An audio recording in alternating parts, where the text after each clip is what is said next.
welcome back, everybody, to another podcast. It's just me today. I'm Tony. Alexander couldn't make it, which is all right. And today, I'm going to be talking to you about dividend investing. So let's get right into it.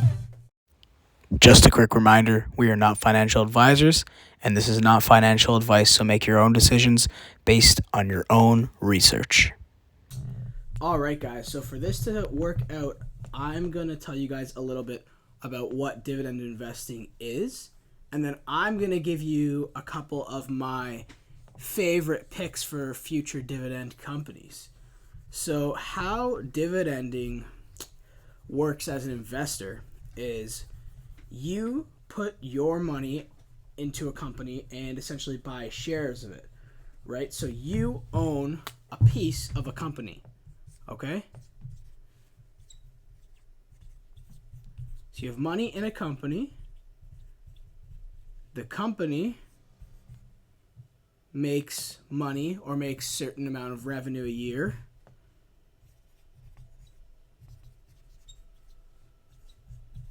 Company makes money.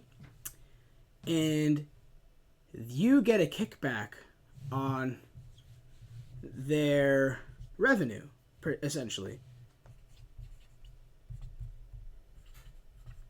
So some of the companies are like 0.01% of their dividend. That's their dividend. Some have no dividend, and some have maybe 3 to 5% of a dividend, right? So this is pretty much the entire chart. So you own a company. So you buy shares into a company. The company makes money and makes a certain amount of revenue, and you get a kickback on that revenue. So a company will actually pay you for being a shareholder, which is a pretty crazy thing in my opinion. You can't really put a price on something like that when you find a good company with a good dividend. So next, I'm going to be talking about what actually is a great, reliable dividend. So you'll see all these buzz companies when you search up all biggest paying dividend stocks. 9% dividend, 16% dividend. And then you look at how they are doing their payouts, and it is so unstable that you really look into it, and it is not worth you putting your money into the company. I'm not going to give you any certain names of companies that do that because I'm not a financial advisor, but a typical solid dividend would be around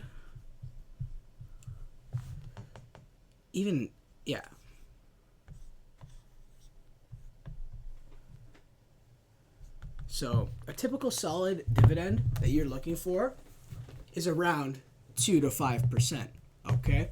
So a 2 to 5% dividend is good in many ways because in one sense you're paying or you're getting sustainable good dividends that are 2 to 5% cash back. Like that's annual per yield, that's your yield.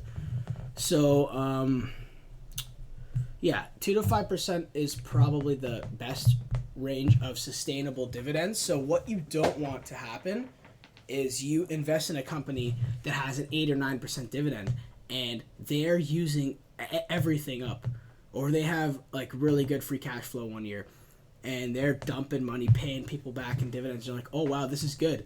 But an 8 to 9% dividend historically has never ever been stable. There have been a few times where like big companies will pay big dividends, but not really. Like there's no way. So not that great to me. So 2 to 5% is the money range, and you need sustainability.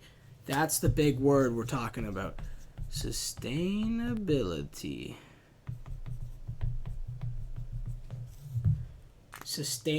These 2 to 5% dividends are sustainable. So that is what you want for your baseline. So 2 to 5% dividend. And there's a lot of good companies out there that do a 2 to 5% dividend. And how you can see their dividends everywhere. You could just search up what is blah blah blah's dividend. But yeah, I'm going to give you a few stocks that I personally like and I see a lot of growth in the up and coming years. So we'll see if you guys can agree to disagree or agree with me. So we'll start off with my favorite picks that show sustainability.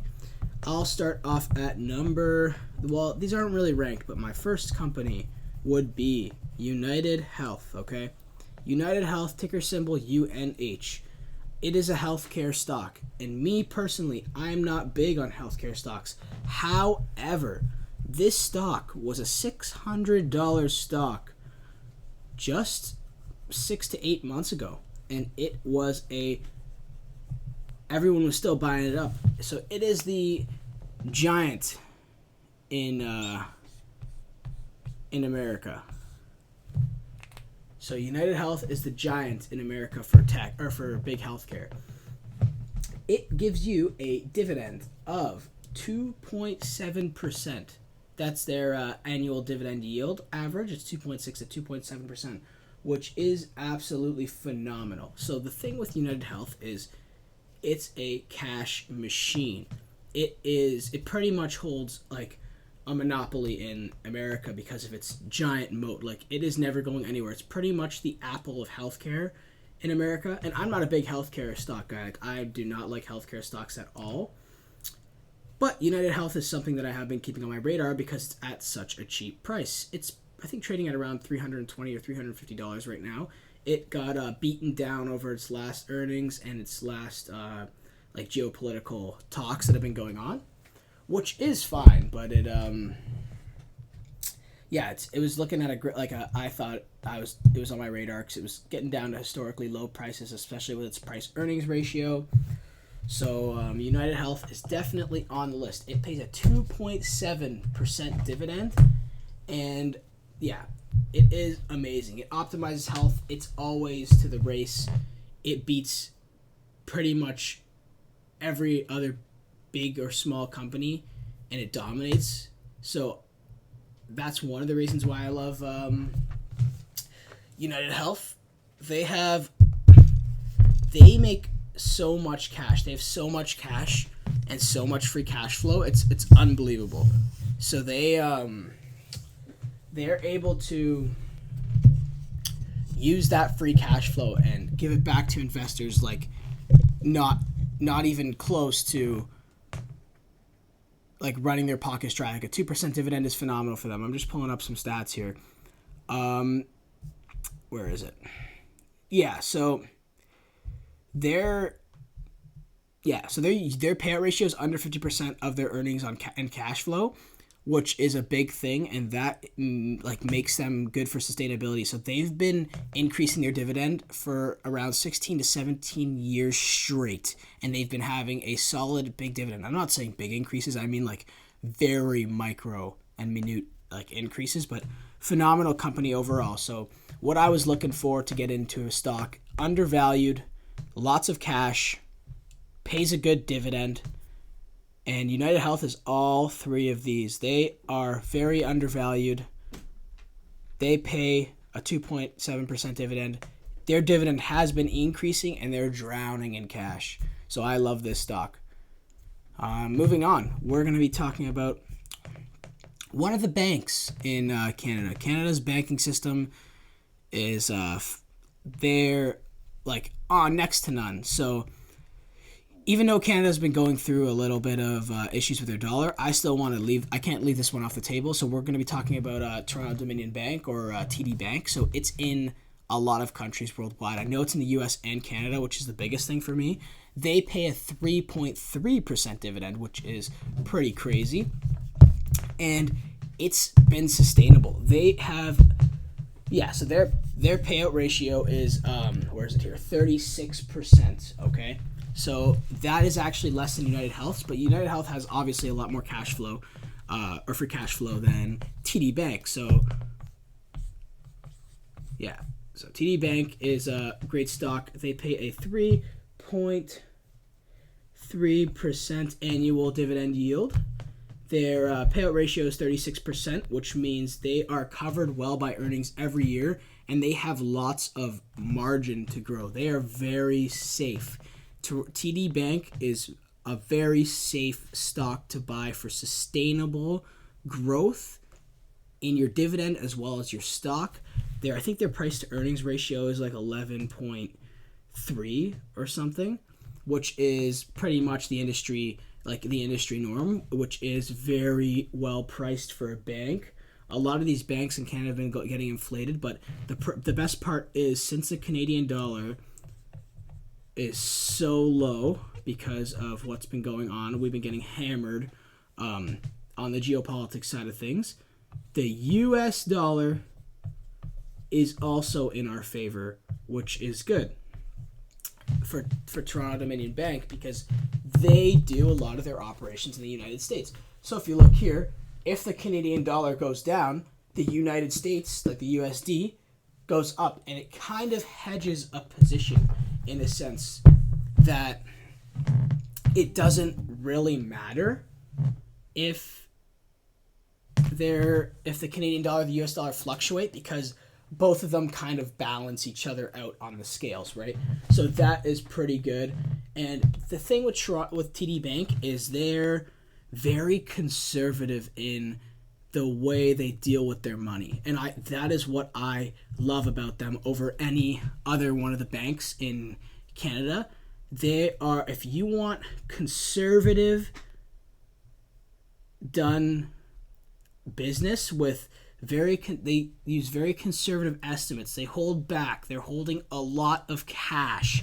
Their dividend isn't as high as they could be for safety reasons. If something goes wrong, they can continue to pay this dividend. If the market crashes, if we enter a recession, the market or TD Bank would be able or should be able to fill a dividend at around this payout ratio fairly easy, because 36% of their forward earnings and their free cash flow is very conservative in their estimates, which I absolutely love. It's very good. If you want a very medium, low risk dividend stock, TD Bank is 100% the one for you. So they are also able to scale this dividend up a lot more if their investment plans pan out. And in economically certain times, they can hike this dividend up quite a lot, because they are very behind on their estimates with everything. So they're so conservative. They're like, oh yeah, we could pay, we'll just say, for example, this is not true.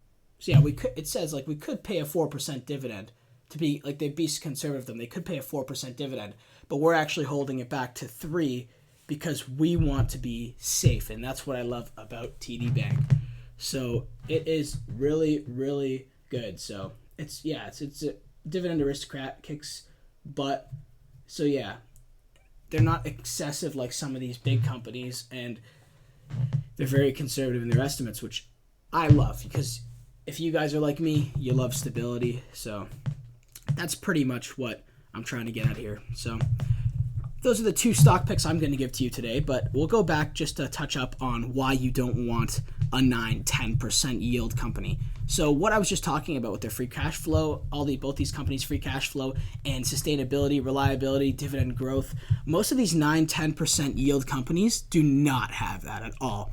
So they'll use these big dividends as like, oh yeah, come invest with us, we can pay you all this money. And you're like, oh, if I make 10% a year, blah, blah, blah, blah, blah. It's just not sustainable.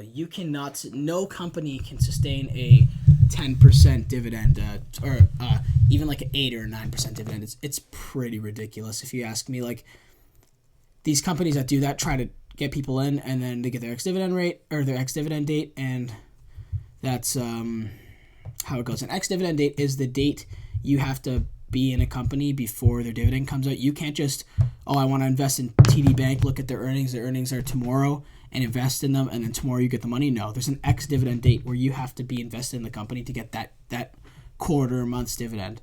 And one last thing I want to talk to you guys about dividend payouts. So there is three big dividend payouts. You can get monthly, quarterly, and yearly payouts. So most companies do quarterly dividends. Some, if you're lucky, do monthly. I talk to a lot of people like teachers and stuff, they love monthly dividends. I don't really mind it. It doesn't really matter to me because all that really matters is that yield. It doesn't matter if you're getting it once a year or once a month. You're still getting paid the same, right? Like, for instance, if some dividend for a company is 2% and you're getting paid monthly, that over the whole year adds up annually as 2% dividend yield you'll be getting back. They just split it up over the months, right? You're not getting paid 2% on 2% on 2% on 2%. It's not really what's happening. So if there's a company that pays a 3% yield and I'm getting it annually, and there's a company that pays a 2% yield and I'm getting it monthly, I'd rather more money, right? So that doesn't really bother me in a sense. And like, I'm a long-term investor, so I'm not hopping in and out of these companies, right? But yeah, that's about it. I'll give you guys a couple more dividend stocks you can check out on your own. AT&T, ticker symbol T. Coca-Cola, Pepsi, Enbridge, ticker symbol ENB. That is a Canadian company, Canadian Energy. And Scotiabank and NA, ticker NA, National Bank of Canada. You guys can check these dividend stocks out. They're very good. Do your own research, and you guys can even leave a comment if you guys like those companies or not and why. Anyways, it was just me today. Hopefully it went well without my partner in crime here. But I'll catch you guys in the next one. Thanks for watching.